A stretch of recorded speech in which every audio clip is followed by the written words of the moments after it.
안녕하세요. 자산관리 이대표입니다. 킹달러 시대, 앞으로의 투자 방향성은 어떻게 좀 돼야 될까요? 앞으로의 투자 포지션에 대해서 같이 한번 나눠보도록 하시죠. 바로 한번 가보시죠.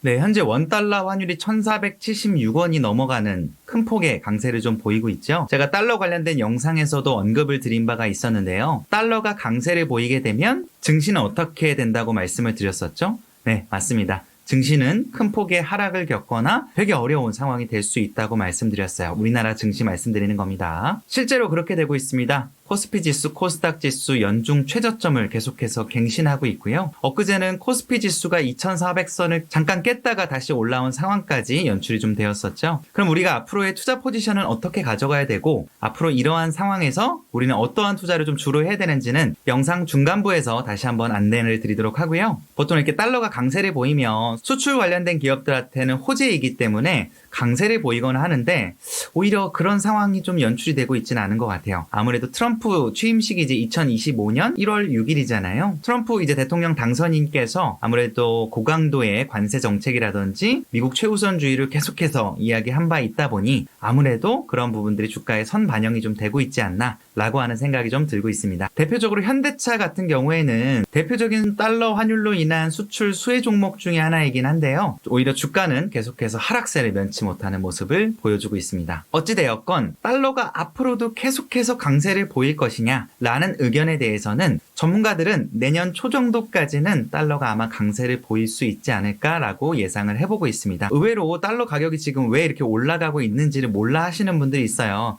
잘 아시는 계엄, 탄핵, 그리고 엊그제 한덕수 국무총리도 이제 헌재 사상 최초로 탄핵안이 좀 가결이 되었잖아요. 이렇게 우리나라의 정국이 좀 어지럽다 보니 투자 심리가 위축이 되고, 아무래도 우리나라의 원화 가치보다는 달러 가치로에 대한 선호 심리가 강해지기 때문에 당연히 달러 가격이 높아지는 거라고 보시면 될 것 같습니다. 아마 앞으로의 윤석열 대통령의 탄핵 소추안의 결과에 따라서 아마 증시 변동성이나 달러 변동성에 대한 부분들이 조금 가늠자가 나오지 않을까 생각을 좀 하고 있는데요. 자, 다시 투자 관점으로 좀 넘어오면 삼성전자만 보더라도 최근 3년 사이의 주가 중에 가장 낮은 가격대를 형성하고 있습니다. 거의 우리나라의 기업들이 거의 다 박살이 나고 있는데요. 코스닥 지수만 보시더라도 최근 3개월 고점 대비했을 때 20%가량이 빠졌다 보니 개별 기업들은 아마 더 빠졌을 가능성이 큽니다.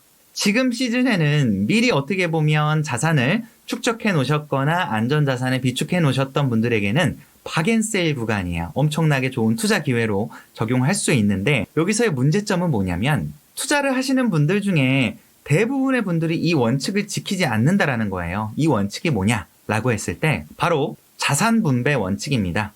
대부분의 투자를 하시는 분들은 어떻게 보면 자산 부분들이, 자산의 대부분이 어떠한 투자 종목들이나 투자 자산들에 집중이 되어 있거나 올인되어 있는 경우들이 많아요. 다시 말해서 현금으로 현금화할 수 있는 자산들이 많이 없다라는 이유이기도 하겠죠. 제가 항상 영상에서 알려드리지만 안전자산과 위험자산, 투자자산이라고 말씀을 드릴게요. 이렇게 있다라고 했을 때 항상 안전자산이 이 위험자산보다 높거나 많아야 된다고 말씀을 드렸고, 권장하는 비율은 60-70% 이상을 이 안전자산 위주로 가라고 말씀을 드렸어요. 안전자산은 우리가 흔히 하는 예적금이 될 수도 있고요. 부동산이나 아니면 달러 자산들, 금, 이런 것들이 안전자산의 축에 속할 수가 있을 거예요. 채권도 안전자산의 축에 일부 들어간다라고 보실 수 있으실 겁니다. 제가 이야기하는 거기도 하지만 투자의 대가들도 항상 이 안전자산과 위험자산에 대한 비율, 비중에 대한 분배를 매우 강조를 많이 했어요. 자, 그러면 내가 안전자산과 이 위험자산에 대한 자산 분배 원칙을 잘 지켰다라고 하면 지금 어떻게 될까요? 지금 삼성전자 주가가 5만 원대인데요. 직전 최고가인 8만 원대까지 회복을 한다고 가정을 했을 때도 거의 70% 넘는 상승을 보일 수 있는 거예요. 수익률로 그 정도를 가져갈 수가 있다는 거예요. 그런데 이미 대부분의 돈들이 삼성전자든 어떠한 기업이든 투자가 들어가신 분들은 속된 말로 울며 겨자 먹기로 지금의 상황을 지켜보거나 아니면 잘 모르는 방식으로 물타기를 한다든지 이런 방식을 할 수밖에 없는 겁니다. 되게 안타까운 상황이 되겠죠? 근데 만약에 자산 분배를 잘 하신 분들이라고 하면 지금 좋은 가격대에 좋은 기업들, 물론 삼성전자를 추천드리진 않을 거지만 좋은 기업들을 투자를 하게 되면 분명히 증시가 안정화가 됐을 때 충분히 수익을 볼 수 있는 확률이 높아진다라는 말씀은 꼭 드리고 싶습니다. 전국이 안정이 된다라는 거는 언제 정도가 안정이 될 거냐라고 했을 때 아마 윤석열 대통령의 탄핵 소추안 결과가 나올 때쯤 아마 내년 초 3월을 넘기진 않을 것 같은데요. 여태까지 대통령 이런 탄핵 소추안이 됐을 때 노무현 대통령 그리고 박근혜 대통령도 봤을 때 그렇게 긴 시간이 걸리진 않았어요. 2달에서 4달 정도 사이에 진행을 됐다 보니 아마 2, 3월 내에는 정리가 될 것이라고 보여지고요. 그러면 새로운 대통령을 뽑아야 될 수도 있는 거예요. 아니면 다시 윤석열 대통령이 국정에 복귀할 수도 있는 거고요. 어찌 됐건 전국이 좀 안정화가 되려면 이러한 상황들이 일단락이 좀 돼야 된다라는 부분들은 말씀을 좀 드리고 싶습니다. 그리고 제가 영상 중에 달러 자산에 대한 강조를 드렸던 영상이 좀 있었는데요. 이 달러 자산 같은 경우에는 이런 위험 상황에서 강세를 보이기 때문에 두 마리 토끼를 잡을 수 있는 거예요. 첫 번째로는 환 차익을 볼 수가 있을 거고요. 두 번째로는 이렇게 기업이 평가절하되어 있을 때 좋은 가격대로 구매하실 수 있다는 마켓 타이밍적인 요소를 제공한다라는 게 가장 큰 장점일 것 같습니다. 그리고 간혹 이런 시기에 그냥 국장 말고 그냥 미장만 해야겠다 하시는 분들 간혹 있으신데요. 미국장 당연히 투자하셔도 좋습니다. 다만 미국 시장에 투자할 때 이 세금적인 부분들을 의외로 모르시는 분들 많더라고요. 미국 주식 같은 경우에는 양도소득세가 기본 공제되는 250만 원 제외하게 되면 보통 22% 정도의 고이율을 적용을 하고 있습니다. 가령 내가 예를 들어서 테슬라를 샀는데 1억 정도를 투자한 거예요. 근데 테슬라가 가격이 요즘엔 엄청나게 많이 올랐죠. 3억이 된 거야. 그럼 2억의 차익을 받잖아요. 그 2억의 차익에 대한 분의 22%면 약 4,400만 원 정도에 대한 엄청난 세금을 내야 될 수 있는 거예요. 참고로 우리나라 시장에 대한 부분들은 우리나라 주식시장의 양도 차익에 대한 양도소득세는 별도로 없습니다. 물론 미장이든 국장이든 수익이 나는 건 항상 감사한 일이겠죠. 자, 그래서 정리를 좀 해보겠습니다.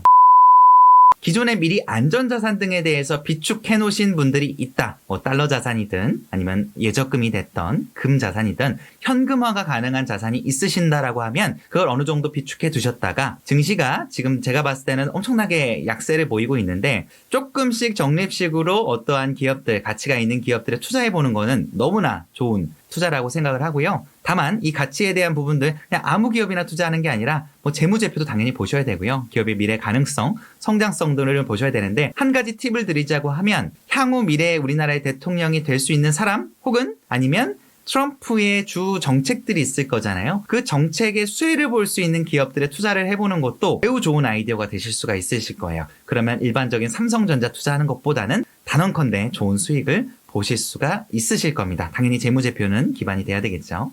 그러면 여태까지는 내가 이제 모든 기업들에 투자를 하거나 펀드든 ETF든 주식이든 다 묶여 있어서 현금화할 수 있는 자산이 없는 분들은 어떻게 해야 되냐? 앞으로라도 조금씩 현금성 자산을 해놓을 수 있는 부분들을 비축해 놓으셔야 돼요. 저는 그걸 달러로 좀 강조를 좀 드리는 편인데요. 달러를 지금 가격에 사면 높은 가격 아닌가요? 라고 하시는 분들 많은데요. 당연히 높은 가격입니다. 역대 3년 가격 중에 가장 높은 가격이기도 하고요. 그런데 이 달러를 적립을 하실 때는 한 번에 뭔가 목돈을 투자하시는 것보다는 매달 적립식으로 가져가시는 게 훨씬 더 유리하실 거예요. 그거는 어떠한 금융상품은 자기한테 유리한 상황이나 기간에 따라서 선택을 해주시면 좋을 것 같고요. 가장 대표적인 게 이제 은행에 있는 달러 예금 같은 것들도 될 수 있고요. 증권사에 있는 달러 RP 같은 것들도 될 수 있고 조금 더 장기적으로 본다라고 하면 보험사에 있는 달러 관련된 저축성 상품들도 있으실 수도 있을 거예요. 자기의 상황에 맞춰서 투자를 해보시면 될 것 같습니다. 그리고 영상 마무리에 앞서서 제가 이제 한 달에 한 번 정도씩은 뭔가 구독자분들이나 이렇게 조금 금융에 대해서 공부에 대해서 해보고 싶은 분들을 위해서 세미나를 좀 열려고 해요. 무료 세미나이고요. 줌 미팅으로 진행을 하려고 하고요. 한 달에 한 번 정도 진행을 하니까 이런 내용들 참고해 보시고 관심 있으신 분들은 본문 내용에다가 제가 추가를 해 놓을 테니까 신청을 해주시면 금융 관련된 내용들 조금 얻어가실 수 있는 시간이 되실 수 있으실 거라고 확신합니다. 오늘 제 영상이 조금이라도 도움이 되셨다라고 하면요. 제 영상에 좋아요 버튼만 눌러주시면 영상 제작에 큰 힘이 됩니다. 오늘도 제 영상 시청해주셔서 감사합니다. 고맙습니다.